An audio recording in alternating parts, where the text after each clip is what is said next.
김어준의 뉴스공장.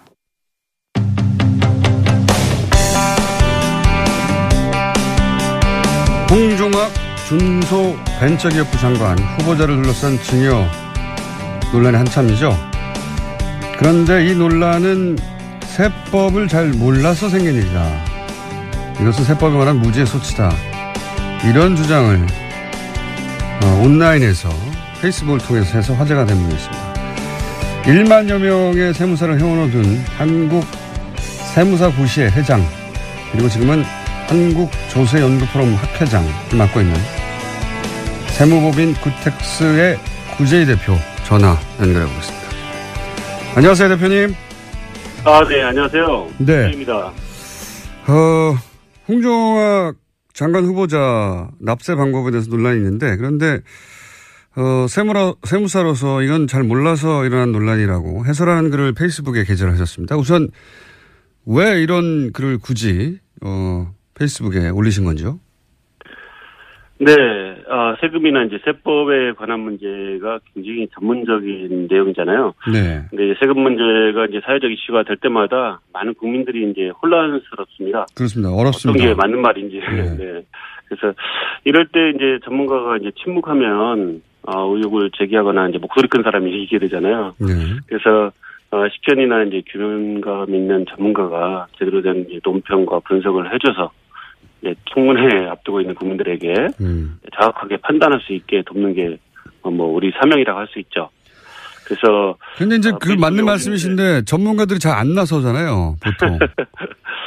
글쎄요, 각자의 의견이 있기 때문에 그렇겠지만 그래도 균형감 있는 전문가라면 네. 한번 의견을 개진하고 그것에 대해서 논쟁도 또 하고 할 수 있겠죠. 근데 많은 분들이 직접 글을 쓰는 거는 굉장히 좀 망설이더라고요. 네. 근데 저도 세무사 단체를 이끌었습니다마는 많은 이제 세무사들을 제가 만나서 얘기 들어보면 저하고 거의 의견이 일치합니다.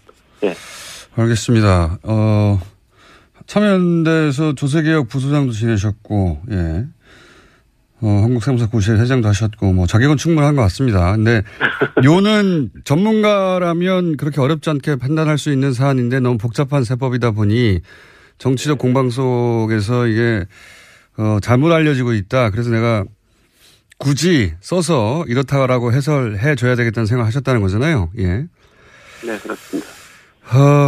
자, 그럼 구체적으로 쟁점을 간단하게 추려 볼 테니까 일반인도 이해할 수 있게 좀 설명을 부탁드립니다.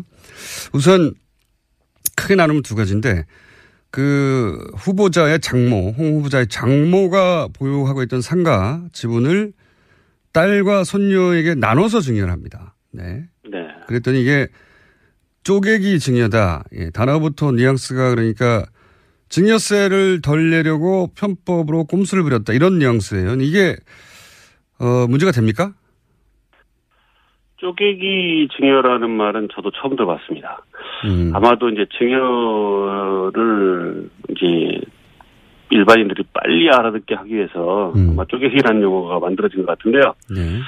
사실 증여라는 거 이제 어르신들이 이제 대물림을 네. 위해서 어르신 연세가 이제 높아지지 않습니까? 그러면 네. 이제 자손들한테 상속이나 증여를 통해서 대물림을 합니다. 네, 거기까지는 물론 대물림 할 것도 아무것도 없는 분들도 계시죠. 네네. 근데 근데 아파트라도 한 채 있다. 네. 집이라도 한 채 있다 그러면 당연히 대물림을 할 수밖에 없어요. 안 그러면은 네네.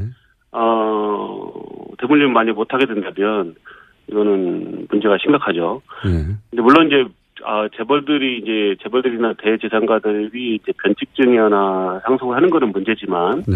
일반 이제 어르신들이 연세가 높아지고 돌아가실 때가 돼서 건강도 안 좋고 이제 더 이상 주체하면 안 되겠다 싶어서 이제 증여한다든지 이런 것들은 우리가 일상적으로. 그렇죠. 예, 뭐, 그건 뭐. 거거든요. 대단히 흔히 항상 있는 일입니다. 네. 네. 왜냐하면 이제 그동안 이제 산업화 이후에 우리 그 어르신들이 고생하고 해서 재산을 이렇게 뭐 집이라도 한 채 마련하고 또 열심히 살아왔기 때문에 하나씩 뭐 가지고 있다고 볼 수 있는데 그것을 만약에 증여나 상속이 안 된다 그러면 이제 큰일 나는 거죠. 네, 그것까지는 뭐 문제가 없는데 여기서 이제 네네. 쪼개기 증여다. 왜 네네. 예를 들어서 딸에게 다 주지 않고 혹은 뭐 아들에게 다 주지 않고 이렇게 나눠서 줬냐. 이건 뭐 세금을 덜 내려고 하는 거 아니냐. 그런 의미에서 쪼개기라는 단어를 썼겠죠. 근데 할머니를 비난하는 거잖아요. 이게 누구를 비난하는 장모. 예, 그렇죠. 정확하게. 예. 그 장모님을 비난하는 건데 그분이 이제 어떻든 증여의 당사자니까. 근데 세법에서 이제 할머니가 이제 손녀딸에게 이제 증여하는 것 같이 이렇게 세대 생략 증여라고 하거든요. 예.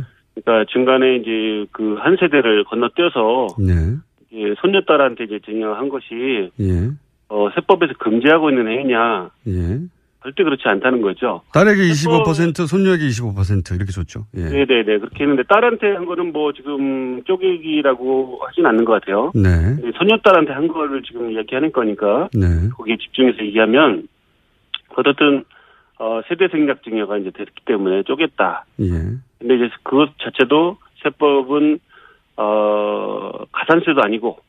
뭐 금지된 불법행위는 더더군다나 아니고요. 30% 정도 세금만 더 내면 할증과세를 하면 인정하고 있어요. 오히려 할증과세가 됩니까? 특례도 아니고 증여세의 계산 방법입니다. 그러면 이런 식으로 가산세라든지 뭐 이런 것도 아니고요. 딸에게 50%를 주지 않고 딸에게 25, 손녀에게 25% 이렇게 주는 경우에 할증세가 붙나요, 오히려? 네. 딸한테는 이제 그 정상적으로 이제 자녀한테 준 거기 때문에 할증과세가 안 되지만 손녀한테 증여한 거는 많은 사람들이 이제 의혹을 가지고 있듯이 세대 생략을 했기 때문에 세금이 줄었다라는 이제 관점도 있잖아요. 그렇기 때문에 이제 그 증여세만큼에 대해서 근데 현재 가치나 이런 걸 감안해서 세법이 바보가 아니기 때문에 30% 정도 세금을 할증하는 제도를 두고 있는 거죠. 그래서 세대 생략 증여를 했다 하더라도 다 세법이 정한 대로 그것도 무슨 특례라든지 아니면 가산세라든지 뭐 금지된 불법행위는 더더군다나 아니고요. 증여세법이 원리적으로 인정하고 있는 겁니다. 근데 이제 절세, 그러니까 뭐 불법이냐 아니냐 얘기하다가 이제 불법은 아닌 것이 확실해졌기 때문에 절세를 하려고 꼼수를 부렸다라는 이제 공격이 또 이어지는 건데 이렇게 하는 게 이게 그러니까 이제 만약 그게 절세라면 할머니가 만약에 절세를 위해서 그렇게 했는지 저도 알 수가 없지만 객관적으로 보기에는 할머니가 만약에 절세만을 위하시는 분이다. 그러면은요. 뭐 손녀딸한테만 쪼갤 필요 없이 예컨대 홍 후보한테도 쪼개고 또 다른 또 딸이 있잖아요. 증여받은 그 따님이 계시다 하더라고요. 근데 그 딸도 그 자녀한테 또 쪼갤 수 있어요. 그렇죠? 바로 그분이 다 받지 않고 여러 사람한테 뭐 10명, 20명한테도 쪼갤 수 있다는 거죠. 그러니까 절세 그 자체가 목적이었다면 이것보다 절세할 방법은 더 많다 이런 요지네요. 그렇습니다. 만약에 왜 꼭 3명한테만 쪼개야 되는 거죠? 그게 2명한테 쪼갤 걸 3명한테 쪼갰기 때문에 많은 건가요? 그렇지 않죠. 근데 5명, 6명 뭐 여러 사람한테 또 가족이 아는 사람한테도 증여할 수 있어요. 그러면서 쪼갤 수가 있거든요. 세율을 낮출 수가 있거든요. 그러니까 그거는 물론 이제 손녀딸이라는 미성년자가 들어가기 때문에 그런 의혹을 가지고 있는 것인데 세법은 그런 것들을 따지지 않는다는 거죠. 세금만 더 내면 30% 할증과세만 된다면 손녀딸이 됐든 누가 됐든 미성년자가 됐든 뭐 다른 분이 됐든 다 가능하다는 거죠. 세무 전문가 입장에서 보자면 이게 이제 절세를 위한 꼼수라고 하는데 사실은 절세만이 목적이었다면 이렇게 하는 것보다 더 여러 가지 방법이 있다. 그러니까 절세 편법적인 꼼수를 부렸다고 하기에는 이거보다 절세할 방법은 많은데 이렇게 한 것은 절세만이 목적이었다고 공격하는 건 좀 부당하다 이렇게 보시는 거군요. 전문가가 볼 때. 할머니가 그 방법을 선택을 한 거죠. 그 사람한테 사실은 세금 문제를 떠나서요. 증여를 누구한테 할 거냐가 가장 제일 중요한 거죠. 그 관점을 놓치고 이제 그렇게 결과를 놓고서 이제 세금을 어떻게 얼마를 냈냐 이런 것을 따진다는 게 참 문제가 있긴 한데요. 근데 이제 증여 대상자가 정해졌다면 이제 거기에 따라서 이제 세금을 내는 것 뿐이죠. 네, 그 부분이 좀 중요합니다. 세무사 맞으시죠? 네. 자, 그러니까 지금 첫 번째 이슈에 대해서는 이렇게 보시는 거군요. 그러니까 후보자의 장모가 딸에게 25%, 손녀에게 25%를 주겠다는 것은 장모가 딸과 외손녀에게 그렇게 주겠다는 의지의 문제인데 이게 사위의 관점에서 이게 절세냐 아니냐를 따지는 것은 말이 안 되고. 사위가 그것을 이제 관여할 수 있는 또 근데 뭐 사위가 할머니 명의로 명의신탁해 놓은 재산이다. 네. 그러면 사위가 그걸 영향력을 행사해서 뭐 할 수 있겠죠. 네. 근데 사실은 이게 민주사회에서 자기 재산을 사실 또 그 할머니는 제가 보기에는 재산이 뭐 한 30억 정도 이렇게 증여를 하셨으니까 전체적으로 굉장히 자수성가하신 분이잖아요. 연세도 높으시고 우리 이제 어르신들 중에서 자수성가하신 분인데 이런 분들은 굉장히 의지력이 자기 의지가 강하시거든요. 그런 분들은 자기가 하고 싶은 대로 하세요. 증여도 내가 누구한테 주겠다든가 뭐 이런 의지가 강하세요. 그래서 사실은 이제 법정 지분이나 이런 것들도 막 침해해서 하는 경우도 있는데 그렇기 때문에 그런 분들이 자기 의지를 했다. 네. 그것을 가지고서 왜 그렇게 증여했느냐. 이것을 나머지 갑자기 생각나는데 나머지 50%는 그러면 그 장모가 누구한테 줬죠? 딸한테 줬죠. 다른 딸이요. 그러니까 홍 후보자의 부인이 아닌 서영이라고 하나요? 예. 예. 아하. 그분도 그런데 절세를 위해서라면 예. 그분의 자녀들한테 또 쪼갤 수 있었는데 예. 왜 안 하고 근데 물론 뭐 뭐 이 손녀에 대한 뭐 그 장모의 의지나 사랑의 관점에서 그러니까 장모의 관점에서 보지 않고 후보자의 관점에서 보니까 이런 일이 벌어진 것이다. 예, 장모의 관점에서 보면 아주 다 자연스러운 거죠. 증여하고 싶은 재산을 가진 사람이 증여를 결정하는 것이지 누구도 그것을 결정하기 어렵다는 거죠. 증여 받는 사람이 그렇지 않다. 나도 더 달라. 아니면은 뭐 다른 사람한테 또 줘라. 뭐 이렇게 할 수가 없잖아요. 그 관점이 그렇게 생각하니까 맞긴 맞는 것 같습니다. 물론 저희도 다른 세무 전문가의 반론도 혹은 뭐 문제 제기도 받긴 받을 텐데. 네. 그 대표님이 보시기에는 장모의 관점, 돈을 가진 사람, 물려주는 사람의 입장에서 보자면 자신의 두 딸에게 75%를 주고 외손녀에게 25%를 주겠다는 게 그분의 의지인데 그걸 왜 돈을 물려받는 그러니까 후보자의 관점에서 봐서 절세라고만 하느냐. 절세만의 목적이었다면 다른 딸에게 준 것도 나눴을 것이고 혹은 더 많이 나눴을 것이다. 예, 그 절세 세법은 이제 행정법이거든요. 행정법의 모든 그 구석구석에는 헌법의 가치에서 존재해야 되거든요. 그러니까 우리가 뭐 그 할머니의 재산권, 사회재산권에 대해서 왜 이렇게 했느냐라고 자꾸 색안경을 끼고 보고 세금을 뭐 탈루했다고 보고 하니까 이런 이제 문제가 생기는 거거든요. 근데 이거는 할머니의 전적인 프라이버시에 관련된 문제거든요. 자, 또 한 가지요. 네. 그 절세 그 자체가 목적이었다고 보기에는 세무전문가 볼 때 다른 방법도 많다. 더 많이 절세할. 그렇게만 보기 어렵다. 이것은 장모 의지로 읽어야 한다. 그건 이해했고요. 네네. 또 한 가지가 지적되는 것이, 장모가 상가의 25%를 손녀에게 물려줄 때, 네. 그 경우에 이제 손녀의 부모, 그리고 여기서는 홍 후보죠. 홍 후보가 딸 대신에 그 증여세를 내주면 되는데, 그리고 나서 증여세, 그 돈에 대해서, 또다시 증여세를 내면 되는데. 네.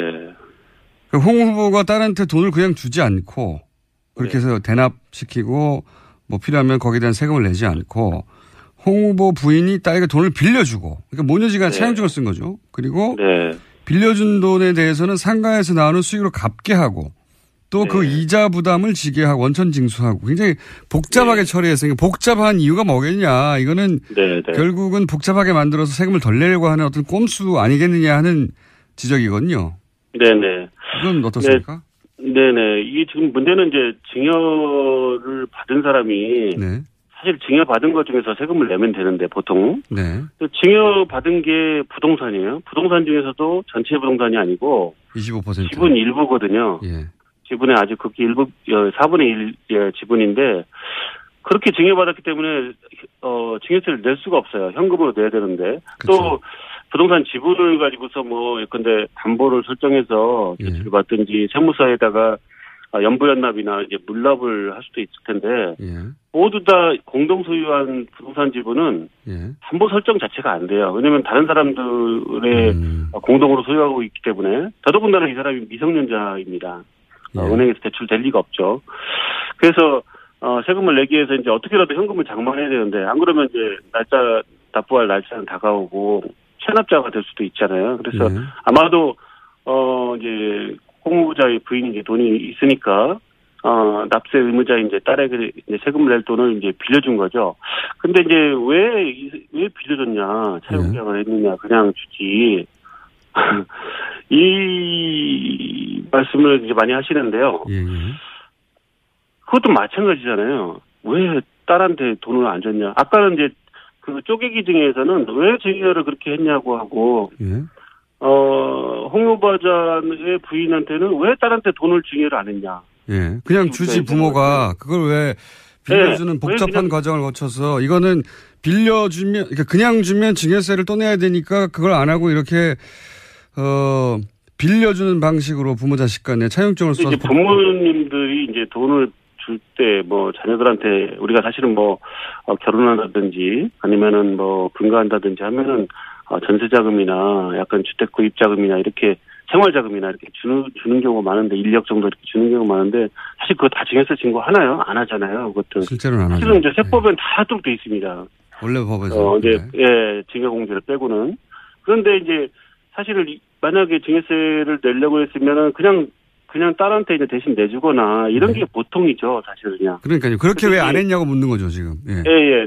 근데 이제 그 세금 신고도 안 하고 하는 경우가 많으니까 이제. 실제로는. 그런 경우가 많은데 이분은 이제 안 되겠다. 이렇게라도 해서 내가 세금을 정상적으로 내게 하고 이자까지 내가 받아야 되겠다.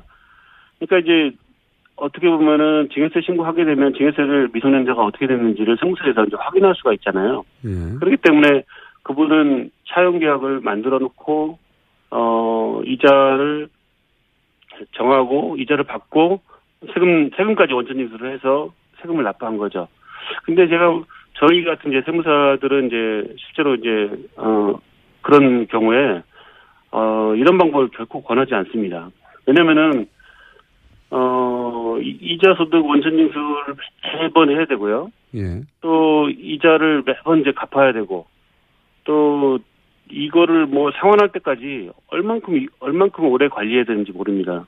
그러니까 뭐 이 부분이 복잡하기만 하고 또 세무서에서 의심받을 수도 있고 그렇기 때문에 그냥 증여해라 이렇게 권장을 하는데 그것이 만약에 이분이 그런 방법보다는 이자 수도 나오고 하니까 이자도 나오고 하니까 그렇게 차용을 하겠다 이제 선택을 한 거죠.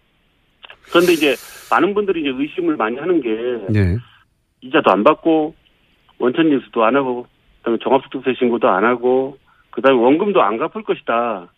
보통 이거 허위 계약 아니냐 이렇게 이제 생각하시기 때문에 이 계약 자체가 굉장히 엄청난 무슨 세금을 회피하기 위한 수단, 신종 절세 수단 기술 뭐 이렇게 보시는데 실제로 그거에 따라서 계약에 따라서 모든 원천징수도 하고 이렇게 했다면 세금을 직접 증여한 것보다 결코 세금을 적게 내는 게 아닙니다. 왜 그러냐면은 이자에 대해서 27.5% 원천징수해서 세금을 내야 되고요. 그다음에 어머니는 이제 종합소득세 신고까지 그걸 포함해서 해야 됩니다. 그것을 원금을 상환할 때까지 해야 되니까 미성년자가 이제 자력이 생길 때까지 계속 계약을 유지해야 되는 거죠. 알겠습니다. 그러면은 뭐 세금을 엄청나게 내겠죠. 그러니까 지금 말씀의 요는 이런 거네요. 그러니까 이게 기본적으로는 상속을 하는 사람 장모의 의지이고 홍 후보자가 정하는 게 아니다. 두 번째는 이것이 절세 수단이라고 하는데 다 합쳐보면 절세되는 게 아니다. 복잡하게만 하지. 네. 절세 그 자체의 목적이었다면 다른 방법이 많다. 훨씬 더 네. 절세할 수 있는. 그러니까 그 프레임으로 공격하는 게 직관적으로는 쉽게 받아들여지는데 세무 전문가의 관점에서 보자면 이것은 세금을 불법도 아닌 뿐만 아니라 세금을 정확하게 낸 것이다. 자신의 방식으로. 이런 겁니까? 요약하면? 예. 채용 계약을 하면은 보통 이제 이자도 안 내고 뭐 세금도 안 내고 이런 경우가 많기 때문에 그것을 의심하는 거죠. 그럼 어디 이제 세무사들도 대부분 다 이거 원천 징수도 안 하고 세금도 안 내고 해서 보통 그냥 그 세무서에다가 제출하기 위해서 만든 거다. 이렇게 이제 의심하는 분들이 많거든요. 근데 계약을 하고 이자도 주고 세금도 내고 했다면 그렇게까지 했어? 이렇게 생각하는 거죠. 알겠습니다. 요지는 정확하게 이해했고요. 네네. 오셨으면 좀 더 쉽게 설명이 됐을 것 같은데 전화를 하다 보니까 좀 한계가 있었습니다. 안타깝네요. 예. 네. 자, 오늘 여기까지 하겠습니다. 감사합니다. 네, 감사합니다. 네. 세무 전문가 중에서도 이렇게 생각하지 않는 분이 있을 테니까, 저희가 또 반론 언제든지 받습니다. 세무법인 구텍스 구제의 대표였습니다. 불친절한 뉴스. 토요일 일요일 있었던 파일럿 프로그램 블랙하우스에 대한 문자가 많네요. 클로즈업을 제발 하지 마라. 저도 그렇게 생각합니다. 깜짝깜짝 놀랍니다. 토요일 보니까 공장장 유대균 씨에 비해 상대적으로 너무 야위였어요. 고기 좀 많이 드세요. 이 문자 아주 저도 좀 전에 읽었는데 그랬군요. 주말에 딸 아이에게 플란다스의 개를 읽어줘서 깜짝 놀랐습니다. 주인공인 넬로의 할아버지 이름이 예한 다스예요. 그랬군요. 이야, 이럴 수가 있습니까? 주인공의 할아버지 이름이 예한 다스랍니다. 다스의 실소유주는 넬로의 할아버지였어요. 야, 플란다스 개가 그렇게 통하는군요. 유승민 의원님 마음이 허할 땐 뉴스공장에 출연해주세요 하는 문자 있는데 저희도 요청하는 바입니다. 오랫동안 요청해왔고 이번에 다시 한번 요청드립니다. 여기까지 하겠습니다.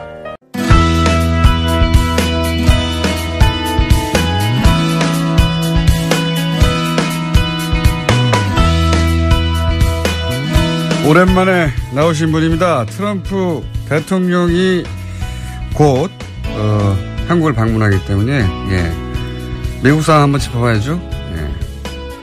저희 고정이었는데 최근에 저희 섭외에 계속 불응하고 있다가 오늘 체포됐습니다. 아산정책연구원의 김지연 박사님, 안녕하십니까? 네, 안녕하세요. 네. 왜 그러세요? 저희가 섭외 한 10번쯤 그동안 했는데 그때마다 막 강연이 있다더니 뭐 기타 등등의 여러 가지 이유로 지옥의 뭐 조찬 모임 뭐 이런 것도 있고 해서 하필 그때 딱 그러니까 무슨 저희가 7시 반 8시에 뭐 8시 반에 법자고 하는데 무슨 밥 먹고 있다는 조찬 모임이 7시 반 8시죠 또. 그런 식으로 맨날 조찬 모임이 있을 리가 없을 텐데. 그래서 저희 제작진이 저보고 혹시 싸웠냐고. 아니 나도 통화를 해본 지가 오래됐다. 네. 오랜만에 나오셨어요. 네. 자, 앞으로 피하지 마시고요. 체포영장 보내는 수가 있습니다. 블랙하우스를 봤냐고 저희 제작진이 물어봐 달라고 하는데. 봤어요. 네, 2개 다 봤어요. 네, 소감이 어떻습니까? 역시 이제 공장장은 오디오형이다. 좋았어요. 타이트샷만 좀 없으면 더 좋겠다. 아니, 저도 왜 이렇게 얼굴 가까이 잡는지 잡을 때마다 깜짝깜짝 놀래가지고 이건 아닌데. 이건 아닌데. 저희 집 TV가 별로 안 커갖고 다행이다. 그나마 다행이에요. 네. 그거를 막 65인치 이런 걸로 70인치로 보면. 밤에 또 그것도. 그거는 폭력적입니다. 제가 보기에도 테러예요. 네. 뭐 그건 그렇고. 근데 이제 이걸 물어봐 달라고 했던 이유는 아마 그런 것 같아요. 거기서 이제 트럼프 대통령 방한하니까 미국에서 이제 사실은 이건 트럼프 대통령 후보 때부터 있었던 얘기예요. 후보 때부터 미국의 저명한 정신과 의사 몇 명이 오바마 대통령한테도 편지를 보내고 네. 저 사람 정신적으로 건강하지 않다고 정신과 전문의들이 그리고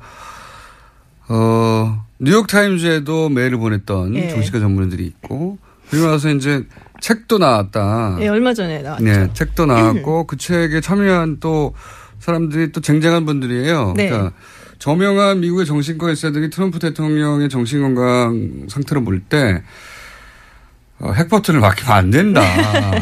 위험하다. 네. 뭐 이런 식의 진단이 진지하게 미국 사회에서 나오고 있는 거죠. 농담처럼 하는 게 아니라. 그렇죠. 이게 27명으로 제가 알고 있거든요. 27명 그 정신과 의사, 그 심리학자들이 참여를 했는데 그 제목이 Dangerous Case of Donald Trump예요. 네. 네, 뭐 보지는 않았어요. 뭐 네. 내용 이런 책이 나왔고 이런 내용이 있다는데 뭐 사실 뭐 다 아는 내용이기 때문에 그렇죠. 정신적으로 불안정하다. 네, 뭐 자기밖에 뭐, 모른다. 뭐 이런 새로운 거. 건 없고 근데 과대망상이다. 뭐 쟁쟁한 이제 학자들이라고 하셨는데 그 사람이 들어가 있더라고요. 그 우리한테 잘 알려주는 그 스탠포드 감옥 실험 했었던 네, 짐바르조 네. 교수 있죠. 굉장히 유명한 분이죠. 굉장히 유명한 사람이죠. 예. 근데 그 사람도 이제 여기에 아마 이제 저자 중에 한 명으로 예. 들어가 있는 것 같아요. 그래서 과거에 회장했거나 이런 사람도 많이 들어가 있더라고요. 예. 그러니까. 근데 원래는 사실 미국에서 그 골드워터 룰이라고 해갖고 그렇죠. 본인이 직접 상담을 하거나 검사를 하지 않는 사람에 대해서는 뭐 심리적으로 어떻다 저떻다 분석을 하는 것이 굉장히 비윤리적이다. 그래서 금기시되어 있어요. 그렇죠. 골드워터라고 공화당 후보였는데 핵전쟁을 하자고. 베리 골드워터. 예. 예. 4년도 선거에 핵전쟁을 하자고 그래서 저 사람 미친 사람이라고 정신과 의사들이 가서 얘기하다가 그 소송을 해서 네. 그 사람은 떨어지고 골드워터는 24년도에 떨어졌죠. 예, 떨어지고 네. 왜냐하면 핵전쟁 하자고 그랬거든요. 공화당 후보인데. 그때 예. 항상 뭐 미사일 크라이시스 뭐 이런 거 있었고. 핵전쟁 하자고 그러니까 이제 정신과 의사들 저 사람 미쳤다고 했는데 그것 때문에 떨어졌다고 생각해서 소송을 했어요. 네. 그래서 근데 다 소송에서 알고 계시네. 예. 그 정도는 제가 압니다. 소송에서 이겨버렸죠. 예. 그리고 나서 정신과 의학계가 이제 직업윤리를 만든 거죠. 그렇죠. 예. 정치원에서 이제 후보들 중에 직접 자기가 대면에서 상담하지 않은 사람에 대해서는 공개적으로 정신적 평가를 하지 말라. 그런 식으로 룰을 만들었죠. 네. 근데 이제 이 정신과 의사들이 하는 얘기가 지금 너무 중차대한 위기가 아니냐. 이 사람이 이제 대통령이다 보니까. 그래서 원래 이제 우리의 어떤 직업 윤리 같은 게 있는데 그걸 저버리고라도 이건 국가가 너무 위험하기 때문에. 경고해야 한다. 네, 해야 된다. 그래갖고 이제 책을 냈죠. 네. 뭐 내용 보면은 뭐 다른 프로그램에도 나왔었지만 뭐 굉장히 나르시스트고 네. 그리고 자기중심적이고 그리고 아주 즉흥적이고 네. 그리고 뭐 현실만 바라보는 곧 딱 즐거움만 보고 뭐 소시오패스 경향 예. 등등등. 그래서 대단히 위험하다. 그렇죠. 저희가 한 얘기 아니에요. 저 뉴스공장에서도 책에서 그랬어요. 뉴스공장에서도 미친 거 아닐까 이런 얘기 했었는데 그런 얘기를 굉장히 전문적으로 네. 심각하게 이 사람으로부터 대통령 권한을 빨리 뺏어야 된다고 정신과 의사들이 저명한 사람들이 나섰다. 그래서 지금 뭐 베스트셀러라고 보시면 베스트셀러, 예, 뉴욕타임즈 베스트셀러입니다.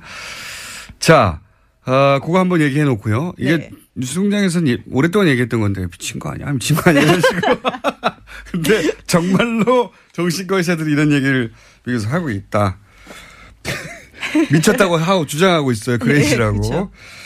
그거는 전략이 아니라 실제 정신적인 문제라고 이제 정신과 의사들은 그렇게 보고 있습니다. 저도 사실 전략이라고 보기 조금 어렵다 싶은 게 예. 전략이었으면 뭔가 나온 게 있어야 되거든요. 예. 근데 지금 뭐 물론 이제 한국에서 약간 보수 성향 가지신 분들은 트럼프 대통령이 김정은이나 북한 대하는 건 훨씬 더 잘하지 않냐 이렇게 얘기를 하시는데 우리가 정말로 전략적이고 협상을 잘하는 사람이면은 자기가 불리하거나 아니면 비슷한 상대에서 뭔가를 얻어놔야 돼요. 예. 그런 이제 소기의 성과가 있어야 되는데 사실 국내 정치나 이런 데서는 별로 없어요. 얻어낸 게 없죠. 예. 지지율도 최저예요, 역대. 지지율도 최저고 지금 자기가 약속했던 거의 얻어낸 게 없는데 이제 유일하게 뭐 국제적인 부분에서 약간 힘으로 예. 사실 지금 뭐 미국이 세계에서 슈퍼 갑이잖아요. 그렇죠. 그러니까 힘으로 해갖고 얻어내는 건 사실은 전략적이고 협상을 잘한다고 보기엔 좀 어렵거든요. 이게 무슨 전략입니까? 자기가 힘을 세서 때리는 건데 그냥. 그렇죠. 예. 삥 뜯는 거죠, 그거는. 죄송합니다. 아니 전문가 박사님이라고 모셨더니 삥이라뇨. 저도 안 하는 그 전문 단어를. 용어잖아요, 그것도. 전문 용어긴 한데 어쨌든 트럼프 대통령이 전략가였으면 국내 정치로 많은 걸 얻어냈을 텐데 그런 건 하나도 없다. 현재. 그렇죠. 사실 예. 많은 법안들을 통과시키지 못했죠. 자기 표 법안들을. 지금 이제 세금 개혁 법안이 이제 상하원에서 네. 공화당에서 내놨고 이게 어떻게 통과가 되느냐 게 나와 있는데 지금 제가 보기 올해 안은 일단 힘들고요. 네. 그 의회 의원들이 그러니까 워싱턴 DC에 있는 날들이 있고 자기네 지역구가 있는 날들이 있어요. 지금 이제 날짜로만 따지면 한 4주 정도밖에 안 남았어요. 의회에 있는 시간이. 근데 지금 하원하고 상원에서 내놓은 안들이 다르기 때문에 서로 통과가 되더라도 컨퍼런스 커미티라고 해서 간직 좀 조정을 해야 돼요. 그게 몇 달씩 걸릴 수도 있어요. 그러니까 올해는 사실 물 건너간 거라 보는 게 맞죠. 그러니까 이 트럼프 대통령이 사실 공화당이 다수당인데도 자기가 원하는 법안들을 통과시키지 못하고 오히려 그렇죠. 공화당 내에서 비토당하고 있기 때문에 네.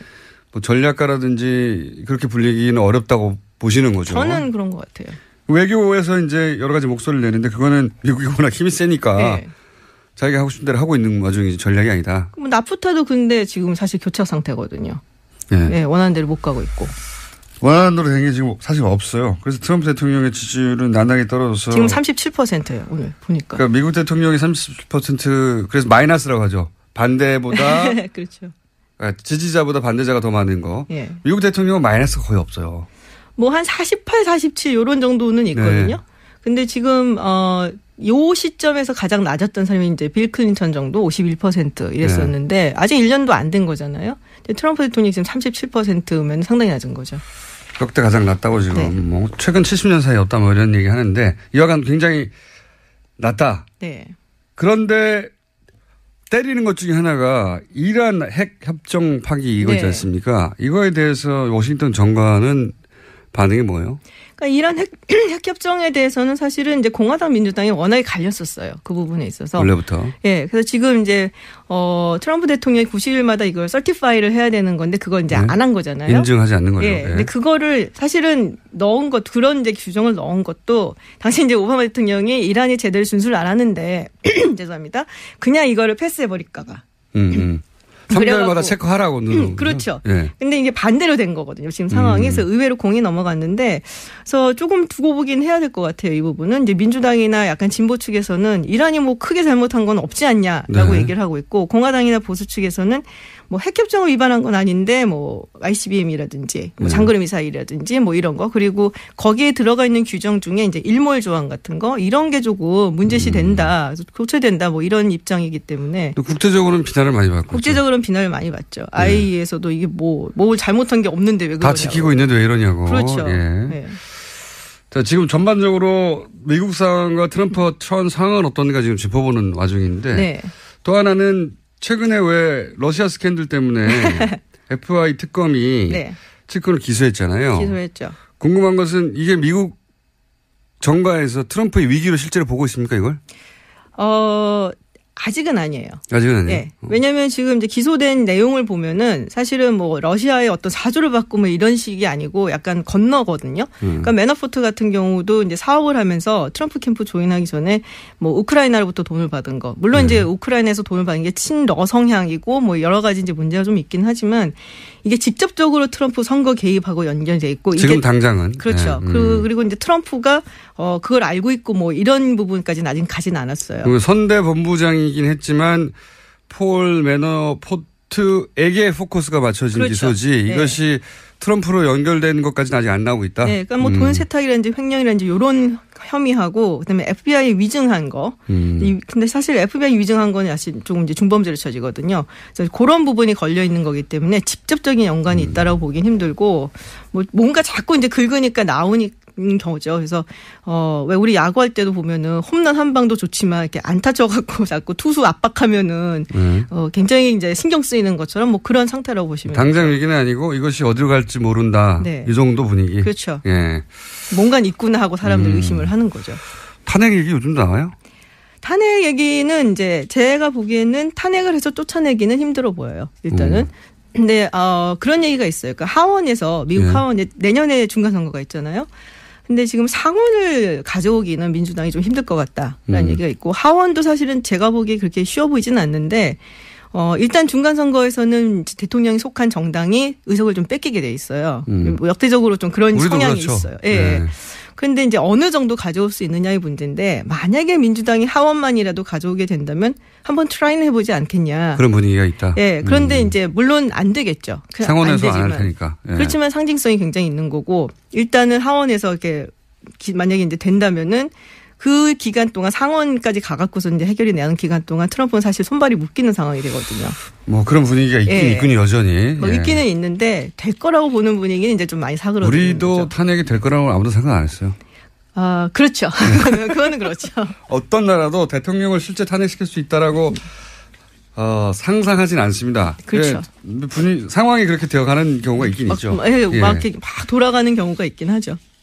공화당 내에서 트럼프 간판으로 선거 치르는 게 불리할 수 있다 이런 얘기는 있었잖아요. 그런 얘기는 없습니까? 좀 불안해들 하는데 지금 37% 굉장히 낮잖아요. 네. 근데 그러니까 공화당 유권자들 사이에서는 그래도 여전히 좀 높은 편이에요. 그쪽 지지층에서는. 예. 네. 소위 중도층과 진보층이 떨어져 나갔지. 네. 코어 공화당층은 아직도 남아 있으니. 그렇죠. 그런 상황이군요. 그리고 이제 중간 선거는 약간 좀 투표율이 좀 낮은 편이거든요. 우리나라 지방선거 비슷하네요. 예. 예. 그래서 이제 그런 경우에는 열렬한 지지자들이 많이 나오기 때문에 그렇죠. 사실 뭐 딱히 그렇다고 보기도 힘들죠. 자, 전반적으로 그런 상황입니다. 네. 미국에서는 이제 우리 방문 얘기를 해볼게요. 네. 미국에서는 이 동아시아를 한중일 방문하는 것에 대해서 의미 부여가 있고 중요하게 생각하나요, 현재? 사실은 이렇게 말하면 좀 그런데 없어요? 되게 중요하게 아주 관심이 있다고 보기 좀 그렇지만 그래도 굉장히 오랫동안 가는 거잖아요. 미국을 비운 거기 때문에. 그런데 가장 관심 있는 부분은 사실은 중국이죠. 그렇겠죠. 예, 미중 정상회담 이 부분이 이제 어떻게 풀려나갈 것이냐. 그런 미국이 굉장히 신경 쓰고 견제하는 게 중국이고. 그렇죠. 실제로 현재. 예. 그리고 뭐 사실 일본하고는 굉장히 이렇게 막 다툼이 있을 만한 이슈는 없어요. 가서 골프 치고 즐겁게 지내면 되는 거고. 일본은 이번에 제가 보기엔 일본의 관점에서 보다면 좀 망했어요.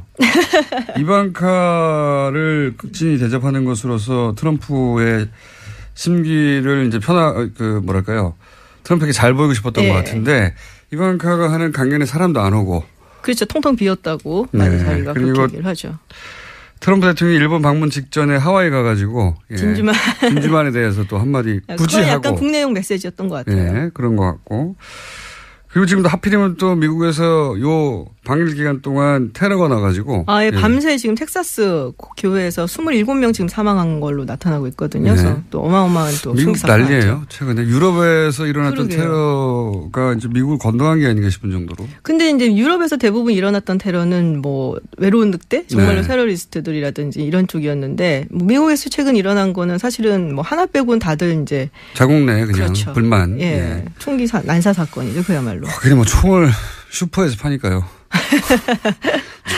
총알을 K마이트에서 월마트에서 팔잖아요. 근데 재밌는 게 이런 총기 난사 사건이 있으면 우리 같으면은 막 뭐 좀 해야 된다고 난리인데 오히려 총기 구입 숫자가 늘어나요. 미국 같은 경우는. 아니 그건 당연합니다. 그러니까 일반인들의 관점에서는 국가 차원에서 총기 규제를 하지 않으면 방법이 없어요. 자기가 스스로 총을 사서라도 보호해야 되는 거 아닌가 생각할 수밖에 없죠. 그게 이제 미국의 어떤 정치, 문화, 사회 컬처에 굉장히 많이 남아 있는 거거든요. 그러니까 연방정부나 주정부가 날 위해서 뭘 해줄 수 있냐. 그러니까는 기본적으로 나 자신을 지키기 위해서 내 가족을 지키기 위해서 내가 총을 들어야 된다.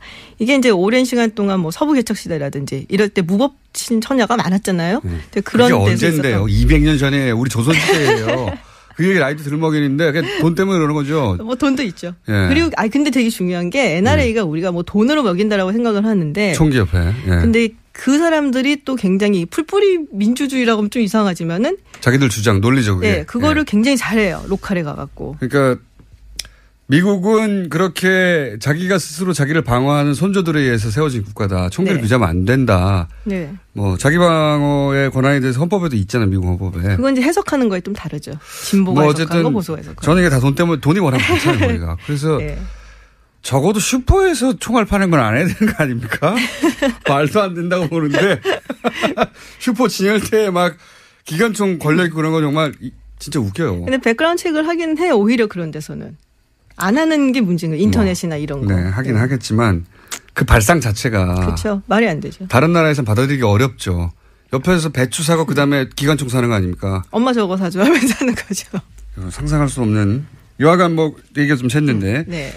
한국 방문에서 그렇다면 트럼프가 얻고자 하는 바에 대한 미국 언론의 분석이나 혹은 뭐 대목은 있나요? 혹시? 많이 분석은 안 하는데 네. 일단 이제 북한 문제 얘기가 나올 거다라고 뭐 보고 있고. 근데 거죠. 사실 이 문제는 미국이 지금 거의 주도권을 잡고 가겠다라는 입장을 보이고 있거든요. 네. 그래서 제가 보기에는 트럼프 대통령이니만큼 방위 분담금 얘기를 좀 많이 하지 않을까 생각이 들고 FTA는 거의 지금 뭐 우리가 꼬리를 많이 내린 상태이기 때문에 그리고 지금 뭐 그쪽 사람들이 많이 안 와요. 그 경제 쪽 사람들이 뭐 문우신이라든지 뭐 나바로도 지금 안 오고 있고. FTA 관련 얘기는 별로 안 나올 것 같다. 네, 그래서 일단은 어차피 이건 끝난 거다라고 생각을 하는 게 아닐까. 라이시저가 오기는 하는데 뭐 미국에서는 FTA를 정말 폐지하려는 의지가 있는 것 같다. 폐지를 하려는 의지가 있는 건 아닌데 나프타가 지금 교착 상태다 보니까 코러스 FTA 갖고 어떻게 미끼 삼아 뭐 해보려는 생각을 가질 수도 있지는 않을까. 근데 뭐 미국 내에서도 반대는 좀 있어요. 뭐 이게 한국 한미 FTA를 통해서 확실히 이제 이득을 걷는 집단들이 또 공화당이 많기 때문에 뭐 조금 조심스럽게 이제 생각이 있는 사람들은 접근을 하겠는데 뭐 공화당 오히려 인사들이 FTA 때문에 이득을 얻는 사람들이 많다. 뭐 농산물이라든지 이런 쪽은. 네. 그러면 FTA 폐지도 쉽지는 않겠네요. 트럼프 좀 입장에서는. 두고 봐야죠. 예. 자, 전반적으로 오랜만에 나와가지고 트럼프가 미국에서 처한 상황과 미국의 관점에서 한국 방문 잠깐 짚어봤고요. 이제 자주 나오실 겁니다. 네. 김지훈 박사였습니다. 감사합니다. 감사합니다. 내일 뵙겠습니다. 안녕. 만큼에 대해서 근데 현재 가치나 이런 걸 감안해서 세법이 바보가 아니기 때문에 30% 정도 세금을 할증하는 제도를 두고 있는 거죠. 그래서 세대 생략 증여를 했다 하더라도 다 세법이 정한 대로 그것도 무슨 특례라든지 아니면 가산세라든지 뭐 금지된 불법 행위는 더더군다나 아니고요. 증여세법이 원리적으로 인정하고 있는 겁니다.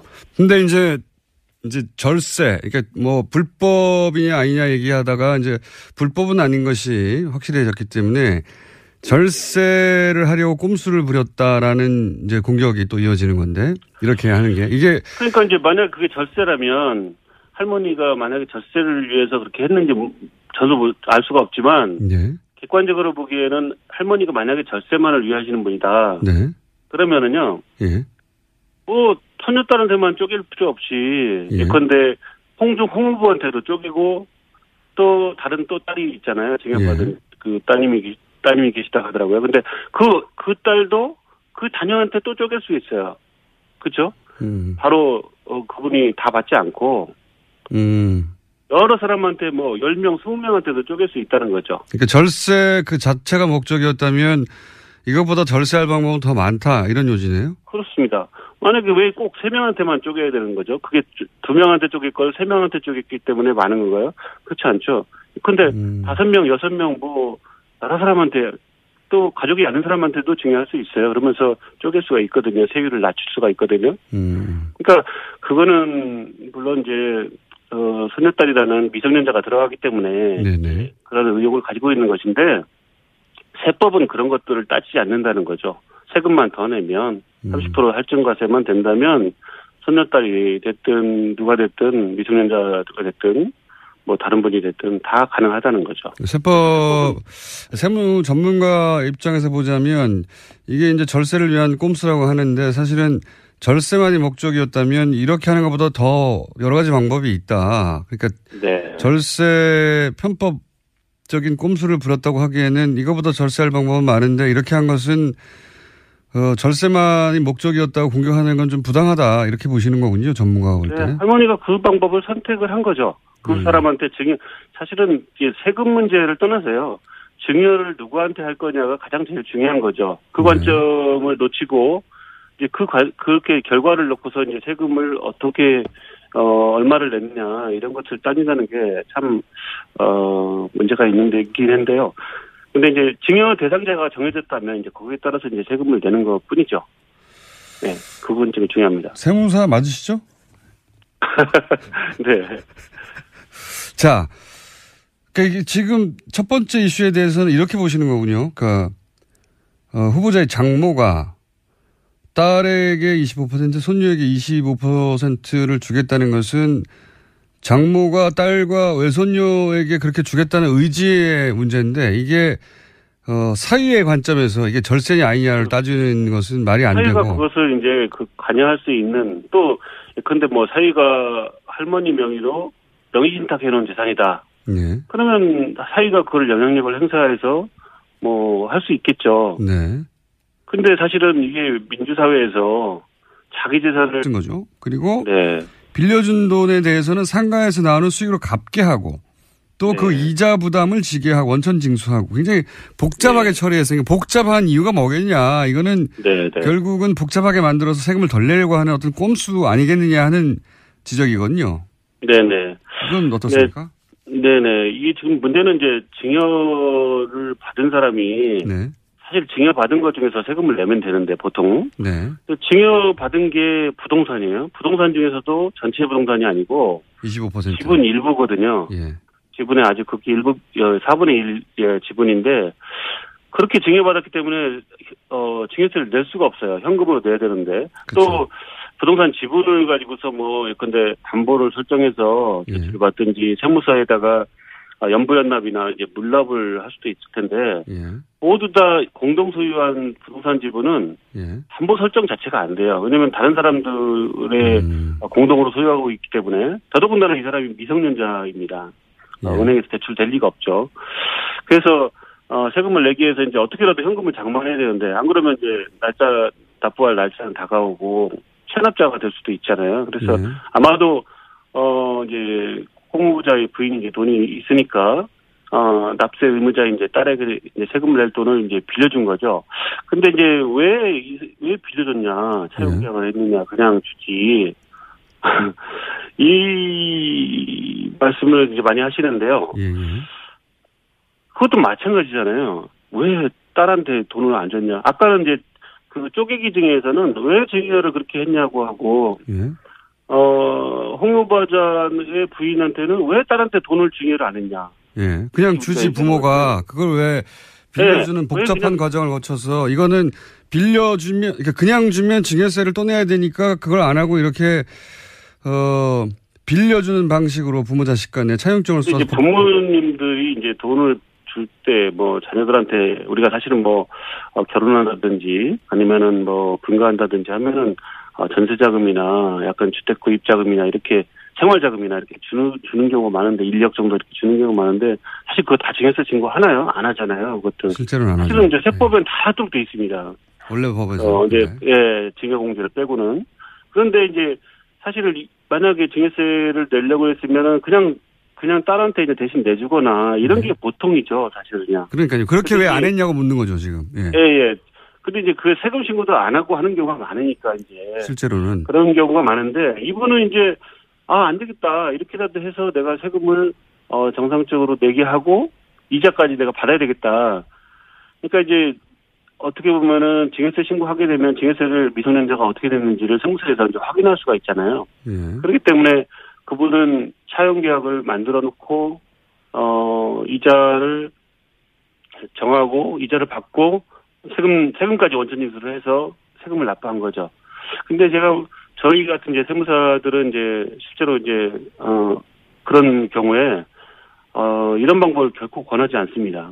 왜냐면은 이자 소득 원천 징수를 매번 해야 되고요. 또 이자를 매번 이제 갚아야 되고 또 이거를 뭐 상환할 때까지 얼만큼 오래 관리해야 되는지 모릅니다. 그러니까 뭐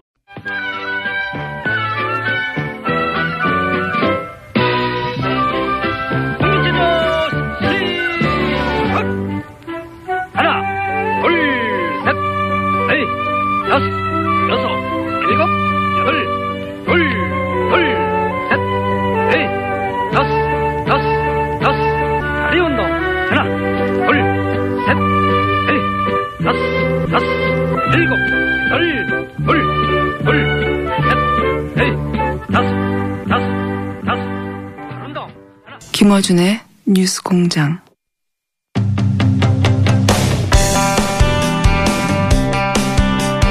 홍종학 중소벤처기업부 장관 후보자를 둘러싼 증여 논란이 한참이죠. 그런데 이 논란은 세법을 잘 몰라서 생긴 일이다. 이것은 세법에 관한 무지의 소치다. 이런 주장을 온라인에서 페이스북을 통해서 해서 화제가 된 분이 있습니다. 1만여 명의 세무사를 회원으로 둔 한국 세무사 구시의 회장 그리고 지금은 한국조세연구포럼 학회장을 맡고 있는 세무법인 구텍스의 구재희 대표 전화 연결해 보겠습니다. 안녕하세요, 대표님. 네, 안녕하세요. 네. 입니다. 홍종학 장관 후보자 납세 방법에 대해서 논란이 있는데, 그런데 세무사로서 이건 잘 몰라서 일어난 논란이라고 해설하는 글을 페이스북에 게재하셨습니다. 우선 왜 이런 글을 굳이 페이스북에 올리신 건지요?